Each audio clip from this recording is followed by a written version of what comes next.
চারজন মিলে চড়াও হয়েছে এবং তোরা জানিস যে প্রথমে তার হাত দুটোকে দুপাশে দুজন ধরে রেখেছে এবং সেই কাজে সেই মেয়েটিও সাহায্য করেছে। আরজিকর যে ঘটনাটা ঘটেছিল সেটা নিয়ে কিছু বলবো না, কিন্তু একটু আগে আমি মোবাইল ঘাঁটতে ঘাঁটতে একটা অডিও ক্লিপ দেখতে পাই, তো সেই ক্লিপটা তোমরা শোনো, ওর ভিতরে কি কি বলেছে। তোমরা অডিওটা শুনলে সব কিছুই তোমাদের পুরোটাই ক্লিয়ার হয়ে যাবে। তো চলো অডিওটা শোনো। এত কষ্ট হচ্ছে ভিতরে যে হসপিটালে বসে থাকতে পারছি না, আমাদের সব ডাক্তাররা সবাই খুব ডিস্টার্বড। আজকে তো ওপিডি বন্ধ রাখা হয়েছে। তোরা জানিস সমস্ত ঘটনা শুনলাম যা যা মানে সত্যিকারের ঘটনা, যেটা আরজিকরের ভিতরের যে ডাক্তার তারা তাদের বন্ধু বান্ধব মারফত এটা ছড়িয়ে মানে এসছে আমাদের কাছে। অ্যাকচুয়ালি যেটা ঘটেছে সেটা হচ্ছে, আমি শুনে তো মানে বিশ্বাস করতেও নিজেকে কেমন লাগছে রে। প্রত্যেকটা আমাদের ওয়েস্ট বেঙ্গলের প্রত্যেকটা মেডিকেল কলেজে, বিশেষ করে কলকাতার সরকারি মেডিকেল কলেজগুলোর প্রিন্সিপালরা, ডিপার্টমেন্টাল হেডরা, প্রিন্সিপালরা বিশেষ করে, তারা পাশ করানোর জন্য স্টুডেন্টদের কাছে রীতিমতো টাকা নেয়। যেসব স্টুডেন্টরা, ইন্টার্নরা, পিজিটিরা যারা ভালো করে ক্লাস করে না বা থিসিস তারা জমা দেবে, পিজিতে তো থিসিস জমা দিতে হয়, তো যারা MBBS final year final pass করবে না সাপ্লি পাইয়ে দেবে, ইন্টার্নের কমপ্লিশন দেবে না, ইন্টার্ন হওয়ার পর কমপ্লিশন না দিলে তারা রেজিস্ট্রেশন নাম্বার পাবে না, এই সমস্ত ভয় দেখিয়ে টাকা পয়সা নেয়। সমস্ত জায়গাতেই এটা আছে। এর মধ্যে সব থেকে নিকৃষ্টের থেকেও নিকৃষ্টতম হচ্ছে সন্দীপ ঘোষ, প্রিন্সিপাল, যে তোর ইয়ের আমাদের কি বলে আরজিকর মেডিকেল কলেজে। সেখানে ভাব যে ওনার একটা বিশাল নেক্সাস ছিল, যাতে উনি বেশ কিছু ইন্টার্ন, হাউস স্টাফ এদেরকে দিয়ে ওই নেক্সাসটা চালাতেন। তারা ওখানে একটা সেক্স র্যাকেট চালাতো, তারা একটা ড্রাগ র্যাকেট চালাতো। ড্রাগ র্যাকেট মানে ওই যে ওটাতে বলেছে না, ড্রাগ মানে শুধু ওই হেরোইন আর ব্রাউন সুগারের ড্রাগ খাওয়া বা মদ খাওয়া নয়। ড্রাগ মানে হচ্ছে যে কম দামি, কম টাকায় যে ওষুধ পাওয়া যায়, যে ওষুধ, ওষুধ না জল ভগবান জানে, সেই ওষুধের মানে কোটি কোটি টাকায় যে টেন্ডার বেরোতো, সেই ওষুধ নিয়ে ওষুধ কোম্পানিগুলোর কাছ থেকে কোটি কোটি টাকা, সেই সমস্ত টাকার একটা বড় অংশ যেত পার্টি ফান্ডে, বুঝতেই পারছিস তাহলে। সেই জন্য পার্টির একদমই কাছের উনি, পার্টির মানে একদম খোদ মানে ওপর লেভেলের একদম আসল জায়গাকার কাছে।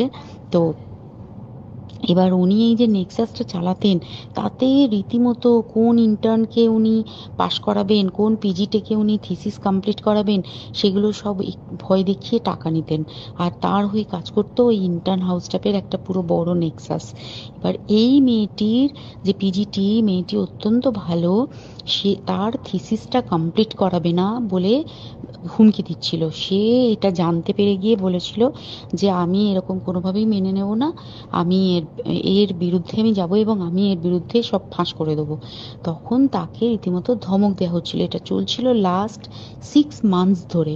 6 মাস ধরে তাকে হুমকি দেওয়া, তার প্রতি মানে বেশি বেশি প্রথমের দিকে কি করছিল, অত্যাচার করছিল। মানে কিরকম, বেশি বেশি করে নাইট ডিউটি দিচ্ছে, at a stress 36 hours duty, বেশি বেশি করে নাইট, বেশি বেশি করে খাটানো, এবং এগুলো সব জানে ডিপার্টমেন্টাল হেড, চেস্টের যে ডিপার্টমেন্টাল হেড সেও জানে, সিনিয়র পিজিটিরা সবাই জানে। প্রিন্সিপালের নির্দেশেই হচ্ছে এবং ওনার নেক্সাসের ছেলেমেয়েরাই কাজ করছে। তারা 6 মাস ধরে এটা করেছে। করার পরেও যখন ওকে আটকাতে পারেনি, তখন কি করেছে, ওই দিনকে ওরা ঠিক করেছে যে দিনটাতে এই ঘটনাটা ঘটেছে, সেদিন কতখানি প্ল্যান্ড এবং গট আপ গেম দেখ। সেই দিন ওই ঘরে, ওই সেমিনার রুমে প্রত্যেক দিনই চারতলার আরো অনেকেই যারা সিনিয়র পিজিটি বা জুনিয়র পিজিটি, তারা কিন্তু বিশ্রাম নিতে যেত, অনেকেই ওই ঘরে যেত।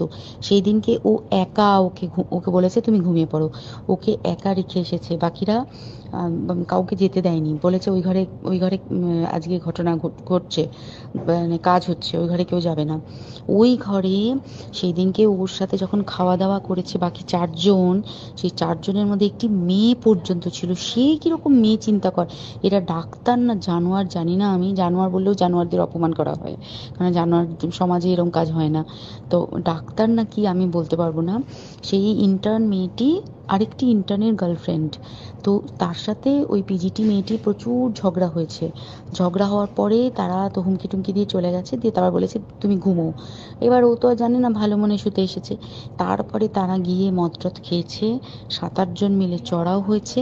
এবং তোরা জানিস যে প্রথমে তার হাত দুটোকে দুপাশে দুজন ধরে রেখেছে, এবং সেই কাজে সেই মেয়েটিও সাহায্য করেছে, ইন্টার্ন মেয়েটি।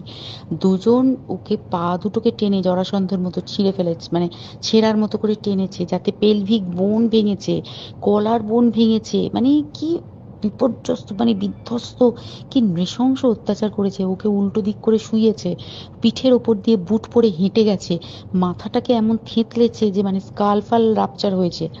এই সমস্ত করার পরে শ্বাসরোধ করে তাকে মেরেছে। মেরে তারপরে আরো যেটা আরো ভয়ঙ্কর, যে একটা মৃত মানুষকে মিনিমাম ডিগনিটি দিতে জানে না। তারা নিচে এসে দেখেছে ওই সঞ্জয় তখন বসে মদ খাচ্ছিল অন্য আরো গ্রুপ ডি স্টাফদের সাথে। সঞ্জয় ছেলেটা হচ্ছে তার কাটা সঞ্জয় বলতো ওরা, ওকে বলে ফল গাই। মানে ওর একটু ওইসব আলুর দোষ আছে, ও যত্রতত্র যখন তখন প্রস্টিটিউট এলাকায় যায়। এবার দেখেছে যে একে দিয়ে যদি একটা রেপ করিয়ে দিতে পারি, তাহলে ঘটনার মোড়টা অন্যদিকে ঘুরে যাবে। এইবার ওকে বলেছে যা, সেমিনার রুমে তোর জন্য রেখে এসেছি, যা তুই এবার গিয়ে কাজ করে দিয়ে আয়। ও এসে ওই ডেড বডিকে রেপ করেছে, যাতে তার ভ্যাজাইনাতে সিমেন্ট পাওয়া যায়। তো এবার এই হচ্ছে, প্লিজ আমি নাম করে ফেললাম সব কিছুই। কতজন আমি যে নামগুলো পাঠিয়েছি, এই সব ডাক্তাররা, এরা সব জড়িত জানিস। কিন্তু কেউ কোনো প্রমাণ নেই, প্রমাণ লোপাটের জন্য। সেদিনকে ওই ইন্টার্ন এবং ডাক্তাররা যে ওইখানের যে বাথরুমটাতে হাত পা ধুয়েছে, রক্ত ধুয়েছে, সেইটাকে সাত তাড়াতাড়ি প্রমাণ লোপাটের জন্য ওই দেওয়ালকে ভেঙে দিয়ে তার মানে ওই বাথরুমের জায়গাটাকেই ভাঙতে হচ্ছে ওদের। ওখানে নাকি ওরা রুম বানাবে, কালকে দেখেছিস তোরা খবরে। আর বেশি বলতে পারছি না, মানে তোরা তো সবাই প্রোটেস্ট করিস, আমরা তো আমাদের দিক থেকে করছি, কিন্তু কিছুই হবে না। এই পোড়া দেশে কিছুই হবার নেই, শুধু ভেতরে ভেতরে গুমড়ে গুমড়ে কষ্ট পাওয়া। আর আগামী প্রজন্মের যে ডাক্তাররা বেরোবে, তারা যে ইন্টার্ন বা পিজিটি বা এই যাদের কাছে আমরা যাব ভবিষ্যতে, তারা কি ডাক্তার না কি আমি জানি না।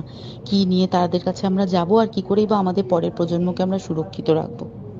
দেখো ভিডিওটা কতটা সত্যি কিন্তু জানি না, ফেসবুক থেকে অডিওটা পেয়েছি তাই ভাবলাম তোমাদের সাথে শেয়ার করা দরকার, তাই তোমাদের সাথে শেয়ার করলাম। তো ভিডিওটা সবার সাথে শেয়ার করো, সবাই জানো কি হয়েছিল।